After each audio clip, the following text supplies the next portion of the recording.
Hello HSC পরীক্ষার্থীরা, HSC পরীক্ষার্থী মানবিক ও ব্যবসা শিক্ষা বিভাগের শিক্ষার্থীরা, তোমাদের অর্থনীতি দ্বিতীয় পত্রের মুদ্রাস্ফীতি দ্বিতীয় পার্টে তোমাদের সবাইকে স্বাগতম। আজকে আমরা মূলত করব হচ্ছে মুদ্রাস্ফীতি পরিমাপের পদ্ধতি। আমরা জানি মুদ্রাস্ফীতি পরিমাপে তিন ধরনের বা তিনটি পদ্ধতি রয়েছে। প্রথম যে পদ্ধতি সেটা হচ্ছে জিএমপি ডিফ্লেটর পদ্ধতি, তারপর হচ্ছে সিপিআই মানে কনজিউমার প্রাইস ইন্ডেক্স, এরপর হচ্ছে পিপিআই প্রোডিউসার প্রাইস ইন্ডেক্স মানে হচ্ছে উৎপাদকের দাম সূচক, আর একটা হচ্ছে ভোক্তার দাম সূচক। আমাদের মূলত বেশি ইউজ হয় জিএমপি ডিফ্লেটর আর হচ্ছে সিপিআই মানে ভোক্তার দাম সূচক। ওই দুইটা দিয়ে আমাদের ম্যাথ করতে হতে পারে পরীক্ষায়, এই দুইটা দিয়ে বেশিরভাগ ম্যাথ আসে। আর যেটা উৎপাদকের দাম সূচক সেটা জাস্ট আমরা সংজ্ঞাটা শিখে রাখলে আমাদের চলবে। এখন আসি আমি যেটা আলোচনা করবো ফার্স্টে বলা হচ্ছে জিএমপি ডিফ্লেটর পদ্ধতি। জিএমপি ডিফ্লেটর কাকে বলে? কোনো নির্দিষ্ট বছরে তোমরা লিখে নিতে পারো, আমি বলতেছি কোনো নির্দিষ্ট বছরে কোন দেশে আর্থিক জিএমপি ও প্রকৃত জিএমপি এর অনুপাতকে কি বলা হয়? জিএমপি ডিফ্লেটর বলা হয়। আবার বলতেছি কোন নির্দিষ্ট সময়ে বা কোন নির্দিষ্ট বছরে কোন দেশের আর্থিক জিএমপি ও প্রকৃত জিএমপি এর অনুপাতকে আমরা কি বলতে পারি? জিএমপি ডিফ্লেটর বলতে পারি। জিএমপি ডিফ্লেটরের সূত্রটা আমি এখানে লিখে রাখছি, সেটা হচ্ছে আর্থিক জিএমপি ডিভাইডেড বাই প্রকৃত জিএমপি। এখন কথা হচ্ছে আর্থিক জিএমপি কি আর প্রকৃত জিএমপি কি, তাই না? এটা কি আমরা আদৌ জানি?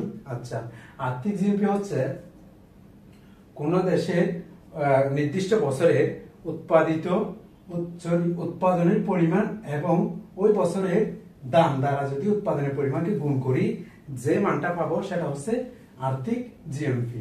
এরপর হচ্ছে প্রকৃতি জিএমপি কি? প্রকৃতি জিএমপি বের করার একটা আমাদের সূত্র আছে, সেটা হচ্ছে প্রকৃতি জিএমপি ইজ ইকুয়াল টু আর্থিক জিএমপি ইনটু চলতি বছরের দাম ডিভাইডেড বাই বৃত্তি বছরের দাম। এটা হচ্ছে আমাদের প্রকৃতি জিএমপি বের করার সূত্র। আচ্ছা, তাহলে প্রকৃতি জিএমপি কিভাবে বের করবো আমরা? আর্থিক জিএমপি ডিভাইডেড বাই দিতে পারি। ডিভাইডেড বাই দিলে আমাদের মানে চলতি ডিভাইডেড বাই বৃত্তি বছরের দাম, চলতি বছরের দাম এবং বৃত্তি বছরের দাম ভাগ হবে। যদি আমি আর্থিক জিএমপি ডিভাইডেড বাই দিয়ে লিখি, যদি ভাগ দিয়ে লিখি, যদি আর্থিক জিএমপি গুণ দিয়ে লিখি, সেই ক্ষেত্রে আমার বৃত্তি বছরের দাম ডিভাইডেড বাই চলতি বছরের দাম হবে। কোনটা? প্রকৃতি জিএমপি। তাহলে গেল। আচ্ছা, আমি একটা ম্যাথ এখানে দিলাম, এই ম্যাথটা আমরা করব জিএমপি ডিফ্লেটর মেথডে। তোমাদের পরীক্ষায় দিয়ে থাকতে পারে যে জিএমপি ডিফ্লেটর মেথডে কি বের করো? মুদ্রাস্ফীতি বের করো। আচ্ছা, তাহলে আমাদের এই টেবিলটা মনে করে দিয়ে আছে, এখানে সময় বা আর্থিক বছর দুইটা দিয়ে আছে আমাদের। অর্থ বছর একটা হচ্ছে 10-11, একটা হচ্ছে 14-15 অর্থ বছর। 10-11 অর্থ বছরের দাম ছিল 200 টাকা এবং উৎপাদনের পরিমাণ ছিল আমার কত? পরিমাণ ছিল 15,000, তাই না? এরপরে 14-15 বছরে আমাদের দাম হচ্ছে 300, উৎপাদনের পরিমাণ হচ্ছে 20,000। আর একটা কথা আমি বলে রাখা ভালো আমার, সেটা হচ্ছে 10-11 বছরকে আমরা বলবো বৃত্তি বছর, আর 14-15 এই সময়টাকে আমরা বলবো চলতি বছর। এখন আসি আমাদের ম্যাথটা করানো যাক, মানে হচ্ছে মুদ্রাস্ফীতি বের করা যায়। আচ্ছা, আমরা করবো জিএমপি ডিফ্লেটর মেথডে। আমরা জানি জিএমপি ডিফ্লেটর মেথডে জিএমপি ডিফ্লেটর ইজ ইকুয়াল টু আর্থিক জিএমপি ডিভাইডেড বাই প্রকৃতি জিএমপি। এখন আমার সাথে সাথে তোমরাও করো। এখন আর্থিক জিএমপি বের করবে এখান থেকে। আমি জানি আর্থিক জিএমপি হচ্ছে কোনো নির্দিষ্ট বছরের দাম এবং ওই বছরের উৎপাদনের পরিমাণের গুণফল হচ্ছে কি? ওই বছরের উৎপাদনের পরিমাণের গুণফল হচ্ছে আমাদের আর্থিক জিএমপি। ঠিক আছে, চলো এখন মুদ্রাস্ফীতি বের করা যাক। 14-15 সালের বা 14-15 অর্থ বছরের অথবা চলতি সময়ে মুদ্রাস্ফীতি কত হয়েছে আমরা একটু বের করে দেখি। আমরা আলটিমেটলি দেখতেছি এমনি মুদ্রাস্ফীতি হয়েছে 10-11 অর্থ বছরের যে জিনিসটা আমার 200 ছিল এখন হয়ে গেছে 300, তাই না? মুদ্রাস্ফীতি হয়েছে। এখন কথা হচ্ছে মুদ্রাস্ফীতি পরিমাণটা আমাদের গাণিতিকভাবে বের করতে হবে, সেটা করতেছি জিএমপি ডিফ্লেটরে। আচ্ছা, এখন আমি আর্থিক জিএমপিটা বের করি। হ্যাঁ, আর্থিক জিএমপি হবে আর্থিক জিএমপি সমান ইকুয়াল আর্থিক জিএমপি। হ্যাঁ, 14-15 দাম কত? 14-15 অর্থ বছর আমার দামটা ছিল 300 এবং পরিমাণ ছিল 20,000। তাহলে 300 গুণ 20,000, 300 গুণ 20,000 হচ্ছে আমার আর্থিক জিএমপি। ঠিক আছে, এরপর হচ্ছে প্রকৃতি জিএমপি, তাই না? প্রকৃতি জিএমপি হচ্ছে আর্থিক জিএমপি ডিভাইডেড বাই চলতি বছরের দাম ডিভাইডেড বাই বৃত্তি বছরের দাম। তাহলে কি বলছি? প্রকৃতি জিএমপি হচ্ছে আর্থিক জিএমপি ডিভাইডেড বাই চলতি বছরের দাম ডিভাইডেড বাই বৃত্তি বছরের দাম, অথবা আর্থিক জিএমপি ইনটু বৃত্তি বছরের দাম ডিভাইডেড বাই চলতি বছরের দাম। কথা হচ্ছে বাদ দিচ্ছি নাকি গুণ দিচ্ছি সেটার উপরে। আমি এখানে গুণ দিয়ে করে ফেলি যাতে একটা লাইন আমাদের কম লিখতে হয়, সেজন্য আমি করবো কি এখানে প্রকৃতি জিএমপি কত? প্রকৃতি জিএমপি হচ্ছে আর্থিক জিএমপি। আর্থিক জিএমপি এটা আমার কি এটা রেখে দিলাম বা এটা লিখে দিই 6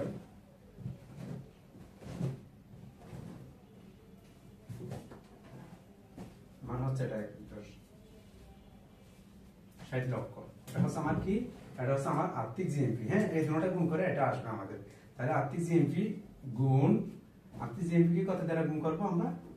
বৃত্তি বছরের দাম কত? 200 ডিভাইডেড বাই চলতি বছরের দাম কত? 300।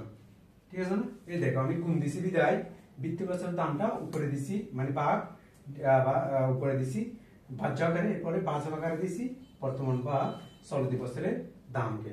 এই আমাদের কাজ শেষ। এখন আসি আমরা এই শূন্য এই দুইটা কাটা দিই, তাহলে আমাদের হয় 3 কে যদি এদিকে কাটি এটা হয়ে যাবে 2, 2 হয়ে যাবে 1 2 3 4 5 6। তাহলে 2 এর পরে 6টা শূন্য, এটা একটু খেয়াল রাখবো আমরা। এখন আসি, ওকে, এই 6টা শূন্য এখানে কাটা দিই 1 2 3 4 5 6, তাই না? 1 2 3 4 5 6।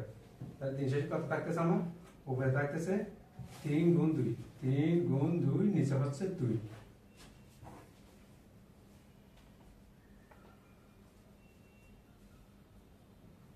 আচ্ছা, নিচে থাকতেছে 4, সরি নিচে এই 2 এবং এই 2 হচ্ছে কত?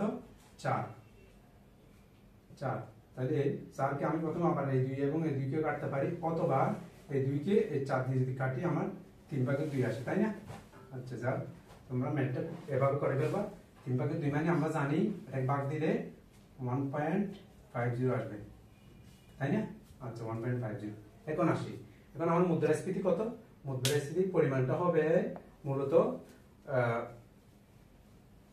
1.5%। কিরকম এটা? মানে হচ্ছে আমার বৃত্তি বছরের দামের চেয়ে চলতি বছরের দাম হচ্ছে কত পার্সেন্ট বাড়ছে? 0.5% আমাদের বৃদ্ধি পেয়েছে। তাহলে এই উদাহরণে আমাদের মুদ্রাস্ফীতির পরিমাণ কত? এই উদাহরণে আমাদের মুদ্রাস্ফীতির পরিমাণ হচ্ছে 50 ভাগ। এই উদাহরণে আমাদের মুদ্রাস্ফীতির পরিমাণ কত? 50 ভাগ। তো আশা করি তোমরা বুঝে গেছো 50 ভাগ কিভাবে হয়েছে আমাদের। এই এটা 1.50, তো এটা থেকে আমরা 1 বাদ দিব। হ্যাঁ, 1 বাদ দেওয়া মানে কত? 0.50 মানে মানে 50%। কত পার্সেন্ট? 50%। ঠিক আছে, এই হচ্ছে কথা। তো আশা করি জিএমপি ডিপ্লোটা তোমরা বুঝতে পারছো। জিএমপি ডিপ্লোটা দিয়ে এরকম অনেক ম্যাথ করা যায়। ঠিক আছে, এই হচ্ছে কথা। আমরা এই পর্যায়ে দ্বিতীয় নম্বর যেটা আছে সেটা নিয়ে আলোচনা করব।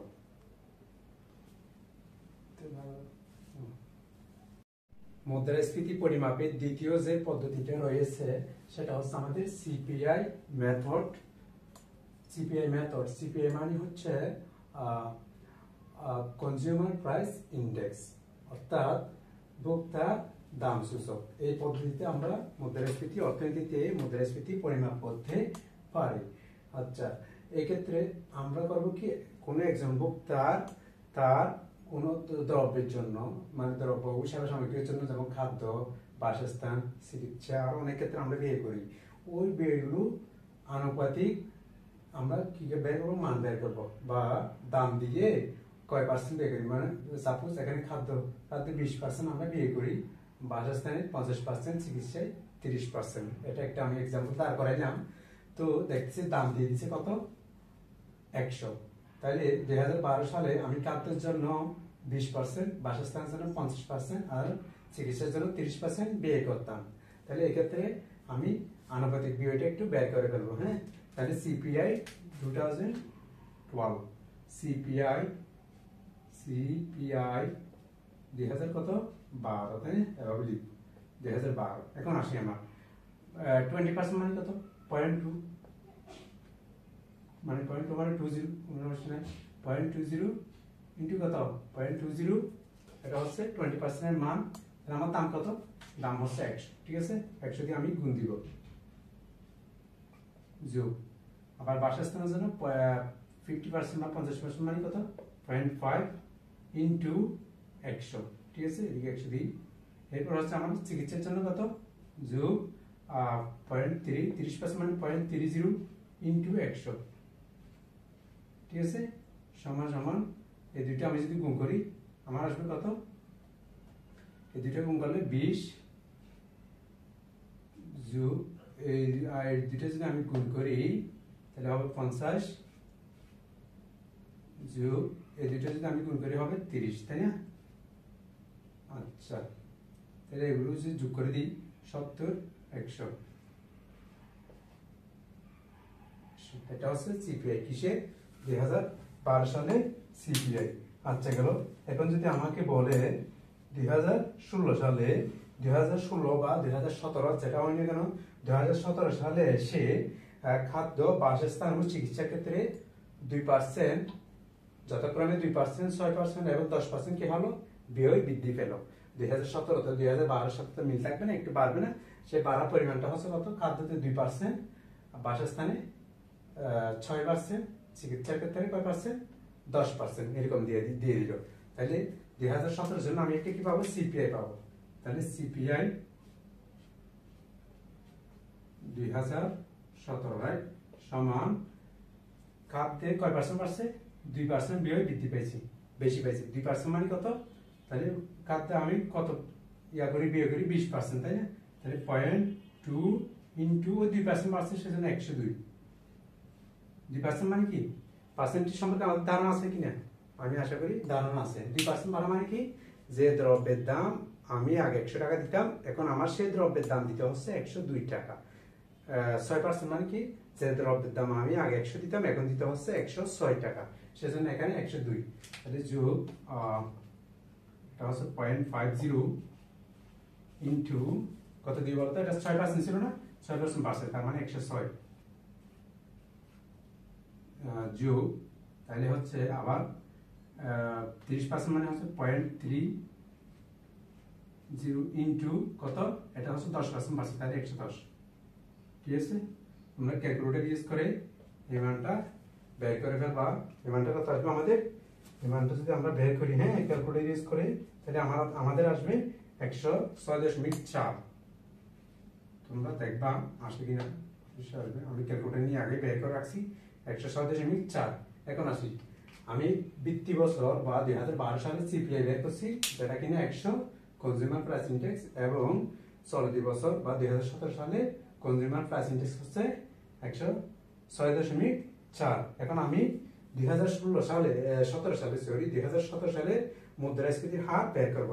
2017 সালে মুদ্রাস্ফীতির হার হবে 2017 সালে সিপিআই মাইনাস 2012 সালের সিপিআই। কি বলছি, 2017 সালের সিপিআই মাইনাস 2012 সালের সিপিআই ডিভাইডেড বাই বৃত্তি বছরের সিপিআই, মানে হচ্ছে 2012 সালের সিপিআই।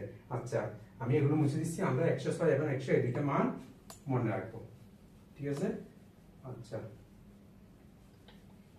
তাহলে আমরা কোন সালের মুদ্রাস্ফীতির হার বের করবো, 2016 সালের মুদ্রাস্ফীতির হার। ঠিক আছে, আচ্ছা, 2016 সালের মুদ্রাস্ফীতির হার হচ্ছে কত, সিপিআই 17, মানে 17 সালের সিপিআই ডিভাইডেড মাইনাস সিপিআই 12 সালের সিপিআই ডিভাইডেড বাই আবার 12 সালের সিপিআই ইনটু, এখানে আমাদের গুণ দিয়ে দেওয়া হবে কত, হার যেহেতু বলছি, এটা কি, এটা হচ্ছে মুদ্রাস্ফীতির হার, হার যেহেতু বলছি তাইলে আমাদের 100 দিয়ে অবশ্যই গুণ করতে হবে, তাই না? আচ্ছা, এখন দেখি আমার 17 সালে সিপিআই কত পাইছিলাম, আমরা মনে আছে 106.4 মাইনাস এটা ছিল আমাদের 100, তাই না? মানগুলো আমরা আগে বের করে রাখছিলাম। ইন্টু 100। এই 100 দিন আগে চলে যাবে, তাই না? তাহলে 106.4 থেকে যদি 100 যায় তাহলে আমার হচ্ছে 6.4। তাহলে মুদ্রাস্ফীতি হার কত? আমাদের 6.4% হচ্ছে আমাদের মুদ্রাস্ফীতির হার। তা আশা করি তোমরা বুঝছো।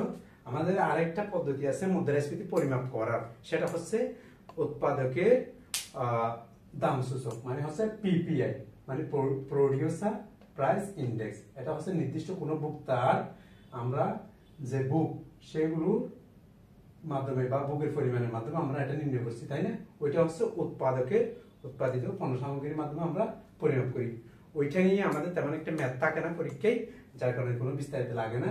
জাস্ট জিএমপি ডিপ্লটার যেটা আছে সেটা তোমরা খুব ভালো করে পরে রাখবা, কারণ জিএমপি ডিপ্লটার থেকে বেশি আসে, আর সিপিআই এটা পাশাপাশি রাখবা। সিপিআই থেকেও আসে, তোমাদের একটা এক্সাম্পল দিলাম, এটা খুব ভালো করে খাতায় লিখে রাখবা। তাহলে এই পর্বে আজকে অতটুকুই। নেক্সট আমরা মুদ্রাস্ফীতির কারণ বা এগুলো নিয়ে আমরা আলোচনা করব। ওকে, সবাইকে স্বাগতম এবং সবার জন্য বেশি বেশি দোয়া ও ভালোবাসা।